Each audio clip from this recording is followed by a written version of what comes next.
Hey guys, welcome back to Aseen's. So in today's video we will be talking about versatile nature of carbon as well as we are going to see the classification of hydrocarbons.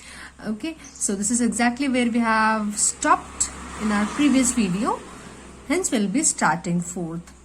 So if you have not checked my part 1 video, you can just check it through the link given in the description box so that you go with the flow of continuity. So now let's talk about versatile nature of carbon. So as you all know, carbon is a very versatile element since you can find it in the Earth's crust, you can find it in the gaseous form. Other than that, you can also, it's actually a major component of all the living forms present on this Earth. So we are nothing but made up of carbon compounds. So how is it possible? What are the unique features that make carbon so versatile? So under this we have to study about two main things.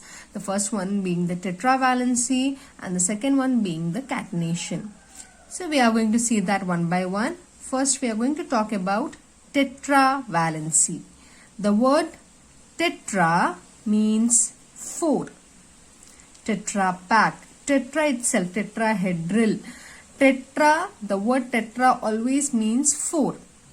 Valency is nothing but the lone pair of electrons which are in the outermost shell ready for reacting.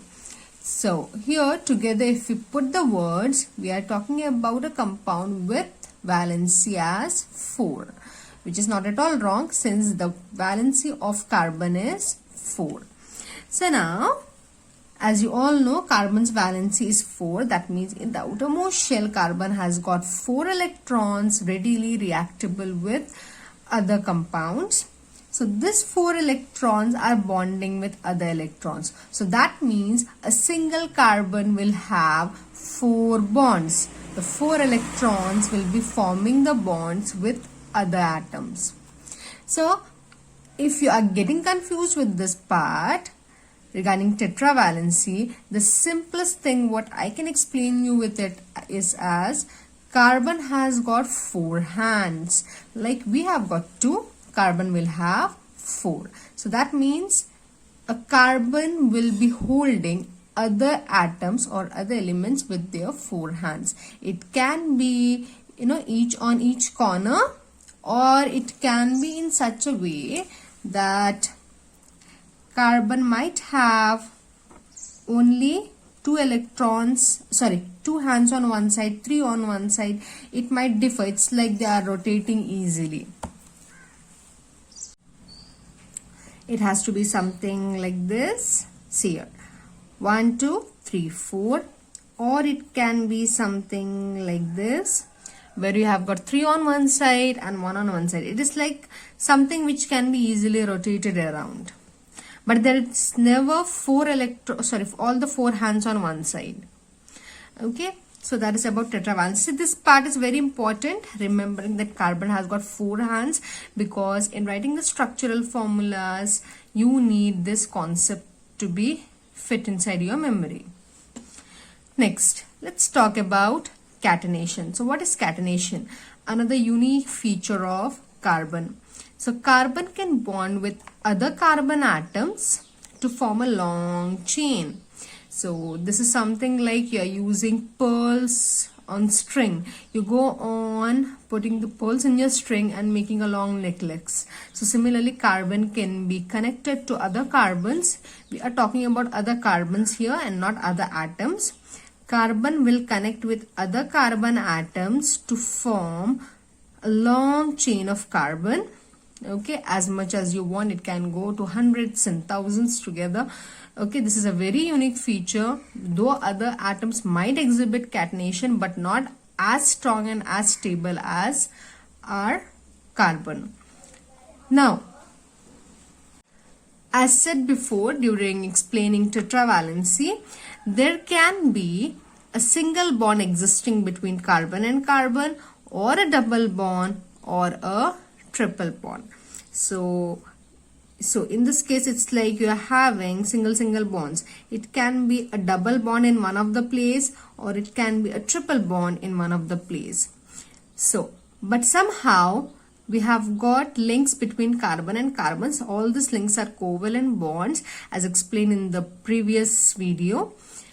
But this number of bonds can range from 1, 2 or 3 depending upon the type of hydrocarbon and depending upon the other atoms present. So we will be talking in detail about this later on. Now let's see what are the types of catenation. So there are 3 types of catenation.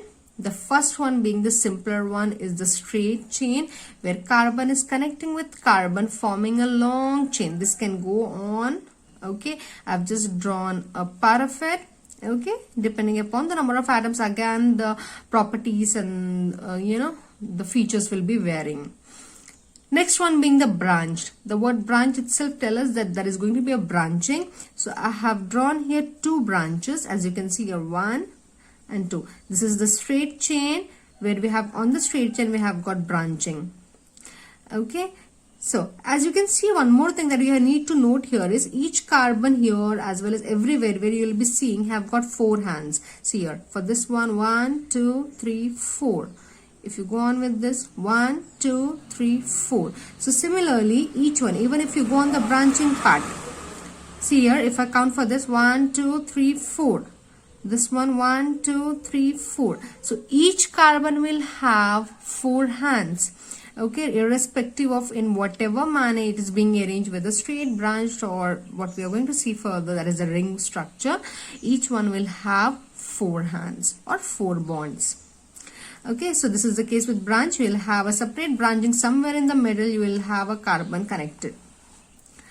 Now, talking about the ring structure, here what happens is carbon will be connected with carbons together to form a ring-like structure. So now this ring-like structure, we might have different number of carbons. In this case, I have drawn 5. You might have less than 5 or more than 5. A minimum of 3 is necessary to form a ring. Okay, with 2 carbons you cannot form a ring structure. You need at least 3 carbons to form the ring here. So minimum of 3, maximum can go to any number. So if you are having it arranged in the ring form, then they come under the ring structure. Now again, if you just concentrate on each carbon here, you have got 4 bonds. See here, for this one, 1, 2, 3, 4. Same goes for this, 1, 2, 3, 4. So each carbon will have 4 bonds here.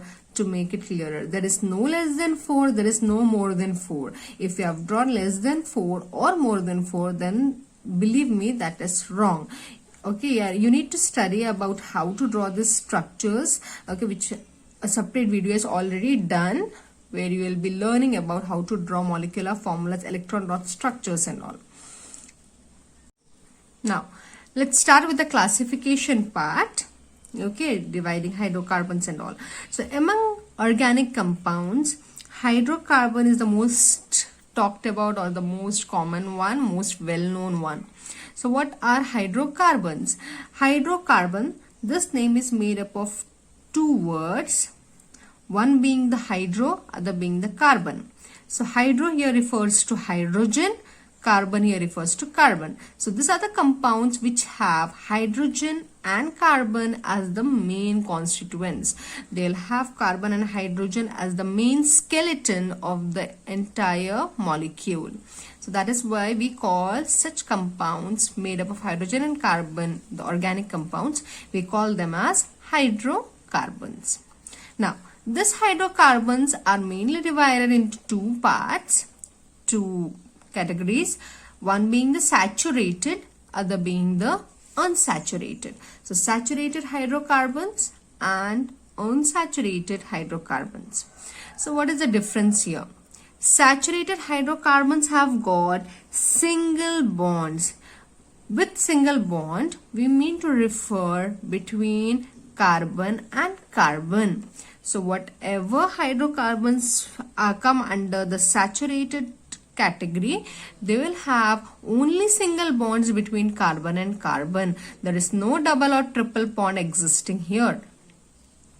Whereas in case of unsaturated hydrocarbon, we have got double or triple bonds between carbon and carbon. So if we have got between carbon and carbon a double or a triple bond, we call such compounds as unsaturated hydrocarbons.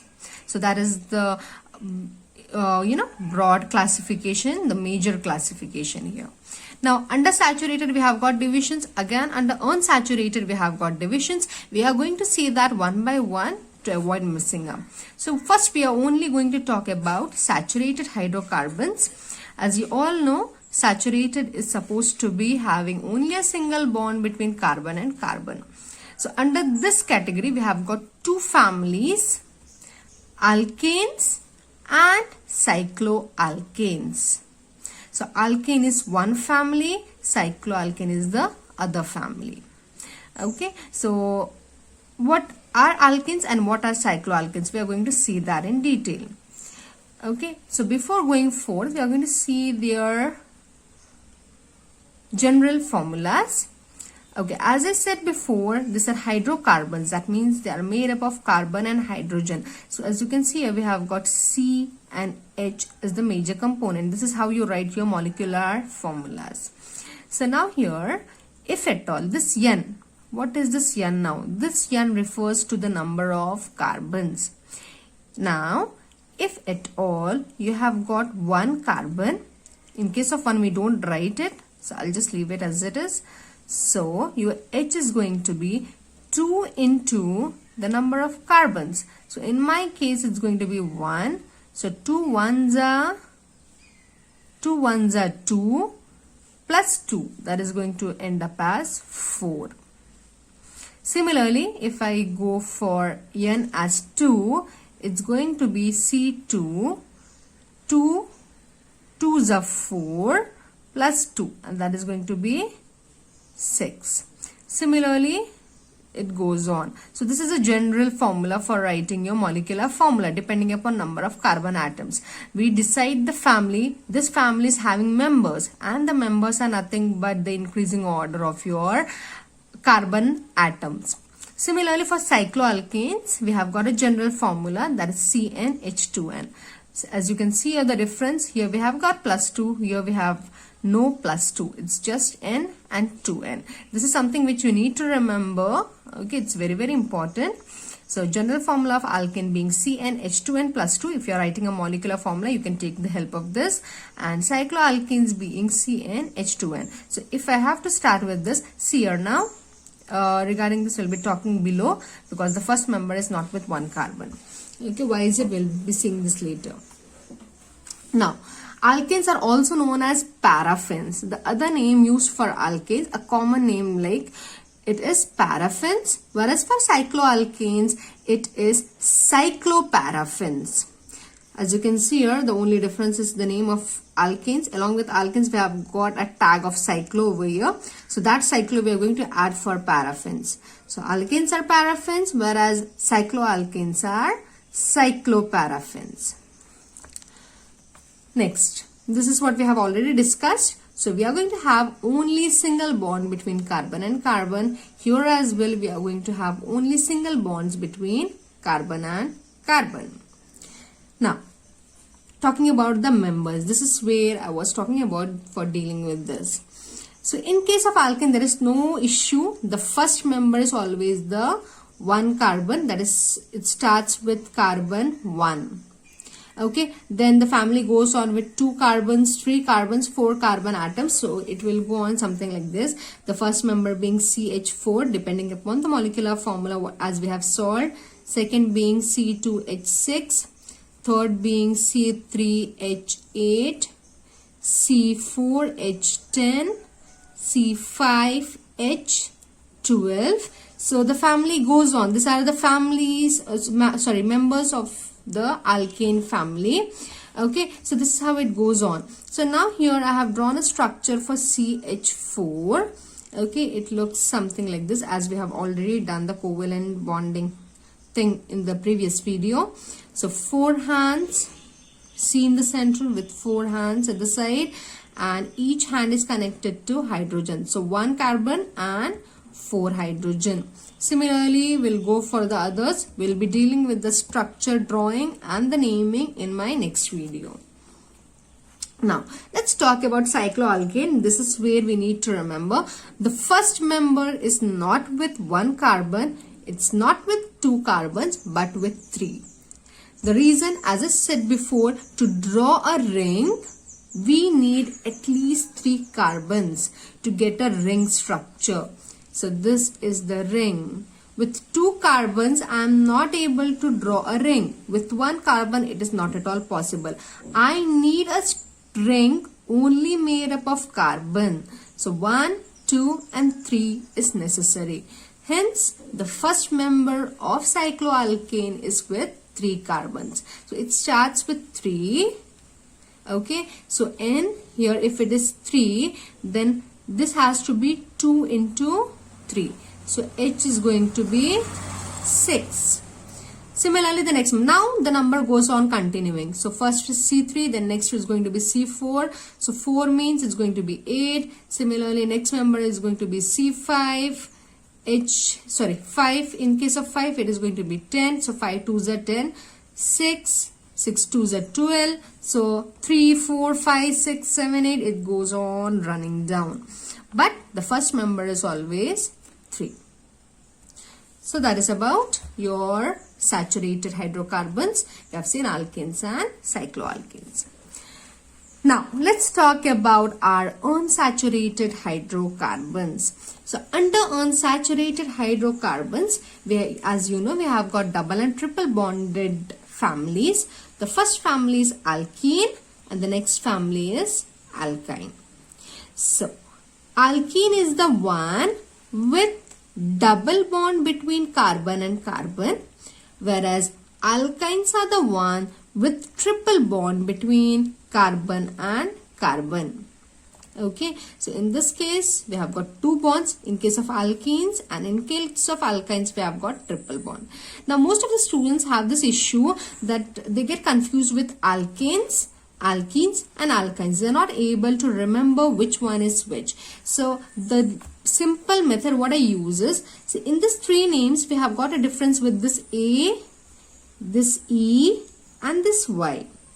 So if I have to put it together, A, E and Y, they are in the chronological order. So in the alphabetic order, if I see, A comes first, E comes second and Y comes at the last. So A is the one. If you have got A in the alkane name, then it's going to be single bond. If you have got E, it's going to be a double bond. And if you have got a Y, it's going to be a triple bond.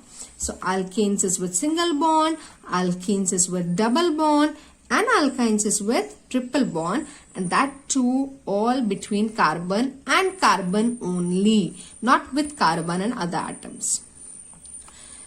Now, let's talk about the general formula.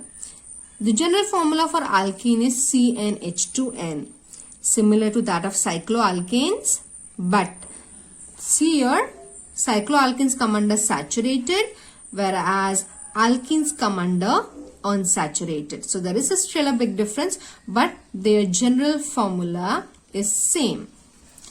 Alkynes have got CnH2n minus 2. So here almost the same formula but with a minus 2.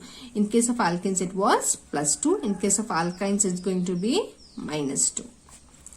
Now alkenes are also called as olefins. Okay, this is the other name for alkenes, whereas alkynes are also known as acetylene. Now, there is always a doubt with acetylene name, though it's actually in most of the cases it is referring to the entire family of alkynes, but in most of the cases this word is used for the first member of alkyne. So, there is no surety of this name since it's used both the ways, but still you should be knowing it. Next, first members. Okay, so as you have seen in case of alkene, you have got first member as 1 carbon, whereas in cycloalkanes we have got 3 membered one as the first, 3 carbon atoms one as the first member. In case of alkenes and alkynes, the thing is we need a double or a triple bond between carbon and carbon to prove that it is an alkene or an alkyne. Hence, the first member has to be with 2 carbons, like in this case. So between carbon and carbon I need 2 bonds. Now if you can see here, concentrate here that you have got each carbon have got tetravalency. See here, 1 2 3 4. For this one, 1 2 3 4. So each carbon have got 4, and again here between 2 carbons you have got double bond, so this belongs to alkene. Okay, so this is the first member of alkene. If I have to write it in molecular formula, see here, C, the first member is with 2 2's is going to be 4. Now consider you have got 2 carbons and 4 hydrogen. Similarly, your next member is going to be C3H6, C4H8, and the list goes on depending upon your molecular formula. In case of alkynes, as said again, here too we are going to have only 2 carbons as the first member. You can see here 3 bonds resting. So 3 plus 1. So each carbon have got 4 hands. Okay, and as you can see here, the general formula. So the first member is going to be with 2 carbons. Okay, C2. 2 2's is 4. 4 minus 2 is 2. 2 and 2. Similarly, the next member is going to be C3. 3 2's are 6. 6 minus 2 is 4. C4 H6. So the list goes on. Next, as we have already seen the difference between the saturated and unsaturated compounds as well as their families, we are going to move forth with isomerism. Regarding the naming of this family members and how to draw their structural formulas, the next video which will be coming after this, the part 3 video, will be entirely on it. How to draw the structures, how to name them, everything in detail will be done in that one particular video. So keep your eyes set on it. Now let's talk about isomerism. The isomerism which we are referring to is also known as structural isomerism. So let's get into the definition and then the examples. So isomerism is nothing but it is a phenomenon in which more than one compound have same molecular formula but different structural formula. So in short, what we are trying to tell you here is there is a compound, okay, there are 2 people with same molecular formula but the structural formula being different. So here we have taken an example to make you understand, and that being a member of alkane. Okay, this alkane, a member with this formula, and we have taken the member with 4 carbons. Okay, so carbon 4, and in this case, as I know, it's supposed to be CN H2N plus 2. So carbon is 4, then 4 2's are 8, plus 2 is going to be 10. Okay, so we have got here, we call this particular member as butane. Okay, don't look at this N yet. So we call them as butane. So in this case too, we have taken a butane. Okay, in both the cases we have got butane. So since it's carbon 4, I'm going to draw 4 carbons, each one having 4 bonds.